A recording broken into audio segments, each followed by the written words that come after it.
I have mastered the art of stepovers, and it is this move that helped me become a clear standout that landed me a spot in a professional academy, plus led to a call to my under-23s national team.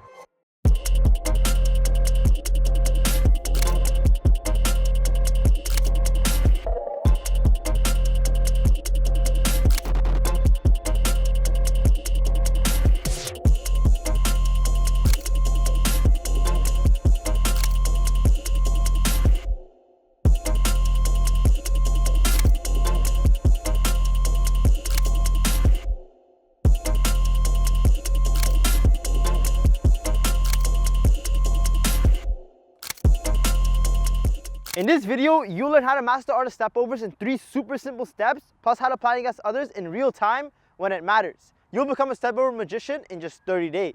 First, you have to get the movement down before anything so the rhythm becomes muscle memory. At a very basic fundamental level, the first step always is stationary stepovers. So just get the ball stationary and just go around the ball, just going through the movement. Stationary stepovers. For the first week, you're going to do this 500 times every single day. Each stepover counts as 1. This is so the movement pattern becomes muscle memory and our body gets familiarized with this motion. Second, a real stepover in game is almost never done stationary. We have to get the movement down whilst the ball is traveling. So we're going to do moving stepovers. Just hit the ball and just go through the movement, just like this. Moving stepovers. Now the second week will be 500 times every single day for a whole week. This is moving stepovers, so will slightly take a little longer, but do not rush it. Do it correctly. Very important that we get the rhythm of the movement down whilst the ball is traveling. The better you get, the harder you can hit the ball and do it faster. Go at your own pace. Third, now that we have mastered the movement of stepover, we're going to be doing it at full speed as if in a real game. So set up this 1v1 drill and pick 3 stepover variants that you want to master and go through the movement. For my first one, I'm going to pick the double stepover. Do the movement, exit out. Obviously, you're going to be doing it at full speed, but this is just an example.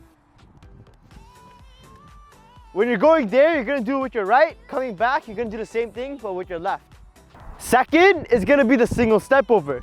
Go through the movement, right foot, come back, left foot. Stop.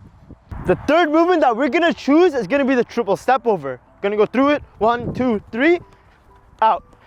Come back, repeat the same thing with the left side. 1, 2, 3, out. Just like that. 1v1 drill mastery. You're going to begin on one side, execute the stepover variant, finish, and come back repeating the same variant, leading with the opposite foot. There and back is 1. Do each of the 3 variants 25 times. Go faster and do it quicker as you get the rhythm down. This is for the 3rd week, done every single day. This is us directly applying the move into a variant that will be effective in game. Now that we've mastered the movement, mastered doing it at full speed as if in a game, and mastered 3 stepover variants, now the next step up is becoming instinct driven. We want the stepovers to be a part of our playstyle, kind of like instincts. Instincts work way faster than thinking state of mind, and it's a state of mind that we want to operate off of because it drastically increases speed of play. Now we're going to be doing what I like to call natural training, which is unrestricted game realism exercises that transfer directly to the real game that reinforce the IDP state of mind, instinct driven playstyle. We're going to do unrestricted dribbling. So find an area of space and just go through the movement, kind of span the stepovers, try different variants, and just let it flow naturally. Do not think, just let it flow, as if in a game. Visualize defenders coming at you to make even more game realistic, just like this.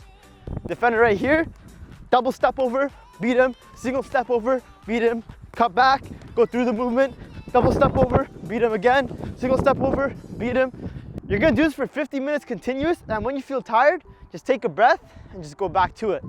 Now that you have mastered the art of stepovers, this is my process of doing it against real people, my thought process going into a 1v1. Let's go. When approaching the defender, you want to take slow touches but be direct and dribble with your inverted foot, because I can cut in and I can go out, and this gives me that freedom and makes me even more dangerous. Remember, this is setting us up for the stepover and is crucial for that quick change in direction. And we're also enticing him, showing him the ball. Second, after having enticed him with a slow approach, we're going to cut in or we're going to cut out doing the stepover. It's a really fast, quick change direction that's going to help us beat him. Remember, when doing multiple stepovers, the first stepovers are just dummies, baiting the defender, confusing him. The last stepover is we're going to hips out, snap, drop the shoulder, and explode the opposite way to beat him. I like to also look at hip positioning because it dictates heavily on whether I cut in and do the step over in or I cut out. Because if I cut out, his momentum, because he's forcing me out wide, is gonna take him in that direction and he's just gonna win the ball. So when a defender is super forcing you out wide, the best move is to cut in and take that space inside. If he's a slower defender, you can get away with doing the step over outside and just getting across it. So hip positioning is very situational, but it's something that I like to look at as well when approaching a 1v1. Now you've learned how to master the step over, I better see you guys taking action and snatching some ankles in your next game. Anyways, this video only shows you one skill I learned that helped me become a standout in my youth that played a key role into me landing a spot on a professional academy. Not how I got that opportunity or how I technically got myself to this level. That's why earlier this year, I made a video breaking down my development and how I technically got myself to the professional academy level, which helped me perform when I was on trial. That led to me signing for an MLS professional academy. Plus, help other footballers follow the same process to do the exact same. You can click right here for the video and I'll leave a link to the video in the description down below so you can check it out. Let's get it, baby.